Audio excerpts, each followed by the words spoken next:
Hello, macro സെൻറ്ററിൻ്റെ പുതിയ വീഡിയോയിലേക്ക് സ്വാഗതം. പരീക്ഷാ ഭവൻ്റെ 24 പരം പരീക്ഷകളിൽ ഒന്നാണ് KGTE അഥവാ കേരള ഗവൺമെൻറ് ടെക്നിക്കൽ എക്സാമിനേഷൻ.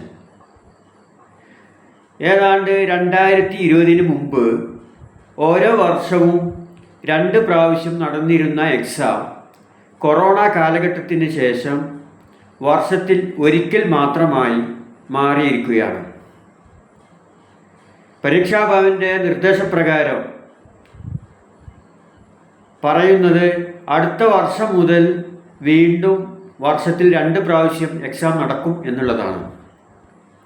ഏതായാലും അടുത്ത വരുന്ന പരീക്ഷയും അതിനുശേഷമുള്ള ഒരു പരീക്ഷയും പഴയ സിലബസിൽ തന്നെ തുടരാനാണ് കേരള ഗവൺമെൻറ്റിൻ്റെ ടെക്നിക്കൽ എക്സാമിനേഷൻ അഥവാ KGTEയുടെ തീരുമാനം. തന്നെ അടുത്ത പരീക്ഷ ഫസ്റ്റ് പാർട്ട്, സെക്കൻഡ് പാർട്ട് എന്ന 2 പാർട്ടോട് കൂടി തന്നെ ആയിരിക്കും നടക്കുക.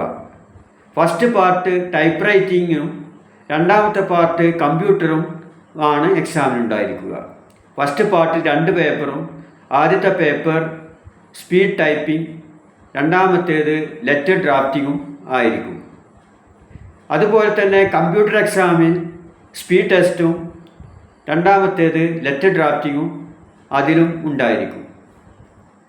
ഇങ്ങനെ പഴയ സിലബസ് പ്രകാരം തന്നെ ആയിരിക്കും അടുത്ത എക്സാമും എന്നാണ് പരീക്ഷാ ഭവൻ എന്നുള്ള വിവരം.